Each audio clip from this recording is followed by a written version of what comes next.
सलाम everyone and welcome back to Triangle Cafe. आज हम बना रहे हैं मटन के शामी कबाब जो कि बाहर से क्रिस्पी और अंदर से बहुत ही ज़्यादा सॉफ्ट बनेंगे। अगर आप मेरी वीडियो को स्टेप बाय स्टेप फॉलो करेंगे तो आपके कबाब भी बहुत ही मज़े के बनेंगे। इंग्रेडिएंट सिंपल से हैं, मैं आपको वन बाय वन बताती हूँ।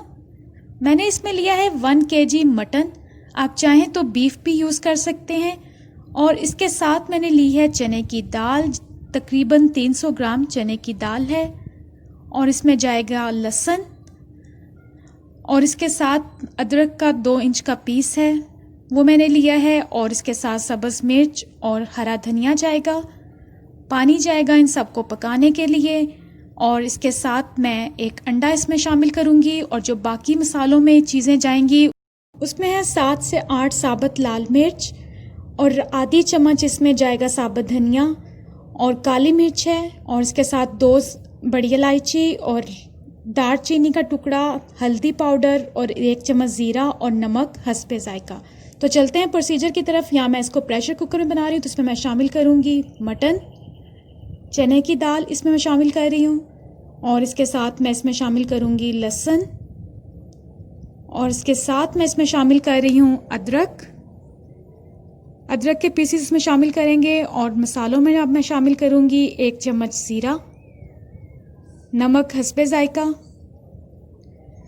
और दालचीनी का टुकड़ा है 1, और 2 बड़ी इलायची शामिल करूँगी, और 10 से 12 काली मिर्च साबुत वाली, और साबुत धनिया आधी चम्मच इसमें जाएगा, और 10 से 15 साबुत लाल मिर्च है, आप चाहें तो कुटी हुई भी यूज़ कर सकते हैं। हल्दी शामिल की है, और पानी तकरीबन मैं इसमें 2 कप शामिल करूँगी। मटन और जो दाल है वो अच्छी तरह से नरम हो जाए, पक जाए अच्छी तरह से। अब मैं इसको प्रेशर कुकर में पका रही हूँ, तो मैं इसको 10 मिनट के लिए वेट पे रखूँगी। 10 मिनट के लिए मैं इसको पकाऊँगी। तो यहाँ पर 10 मिनट हो चुके हैं और मैं इसको खोल लेती हूँ। और जो हमारा मिक्सचर है वो अच्छी तरह से तैयार हो चुका है। अब मिक्सचर को अलहदा से बर्तन में निकाल रही हूँ। आपने सारा मिक्सचर इस तरह से अलहदा से बर्तन में निकाल लेना है। और अब इसको मैं पीसूँगी, आप चाहें तो चॉपर का भी यूज़ कर सकते हैं। और वैसे भी आप जिस तरीके से मैं इसको पीसने जा रही हूँ आप इस तरीके से भी इसको पीस सकते हैं, नहीं तो आप इसको चॉपर में पीस सकते हैं। इस तरीके से ज़्यादा अच्छा आपका मिक्सचर तैयार हो जाएगा। तो यहाँ पर मैं इसको अच्छी तरह से सारे मिक्सचर को पीस लूँगी। तो मैंने मिक्सचर को अच्छी तरह से पीस लिया है, और हमारा जो कबाबों का मिक्सचर है वो ऑलमोस्ट डन हो चुका है। अब इसमें शामिल करूँगी हरा धनिया और सब्ज़ मिर्च जिसको मैंने अच्छी तरह से पीसा है, और 1 अंडा इसमें जाएगा।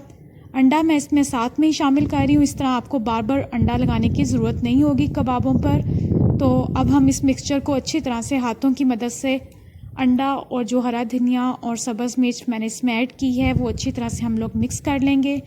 अंडे को अच्छी तरह से मैंने मिक्सचर में ऐड कर लिया है, और हमारा परफेक्ट सा शामी कबाब का मिक्सचर तैयार हो चुका है। अब हम इसके कबाब बना लेते हैं।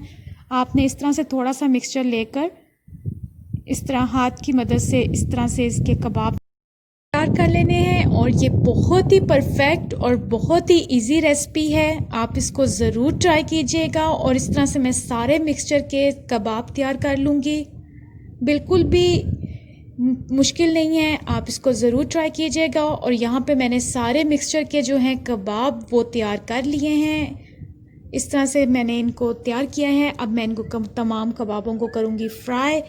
तो फ्राई करने का तरीका बिल्कुल सिंपल सा है। तो यहाँ पे मैं एक पैन में शामिल करूँगी थोड़ा सा ऑयल को आपने अच्छी तरह से गर्म होने देना है। जब आपका ऑयल गर्म हो जाएगा तो मैं 1 बाय 1 ये जो तमाम कबाब मैंने तैयार किए हैं इनको मैं फ्राई कर लूँगी।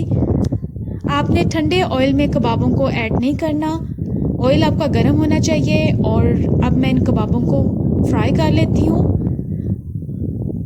पहले हम लोग इनको एक साइड से पकाएंगे और फिर मैं इसकी साइड चेंज करके दूसरी साइड से भी इनको पकाऊंगी। माशाल्लाह से बहुत ही प्यारा कलर आ रहा है। और आपके कबाब अगर इस तरह से जिस तरह से मैंने आपको रेसिपी बताई है आप फॉलो करेंगे तो आपके कबाब जो हैं बहुत ही सॉफ्ट बनेंगे और बाहर से बहुत ही ज़्यादा क्रिस्पी बनेंगे। माशाल्लाह से हमारे कबाब रेडी हो चुके हैं। मैं इसको 1 बाय 1 तमाम कबाबों को निकाल लेती हूँ और अब मैं इनको डिश आउट करती हूँ।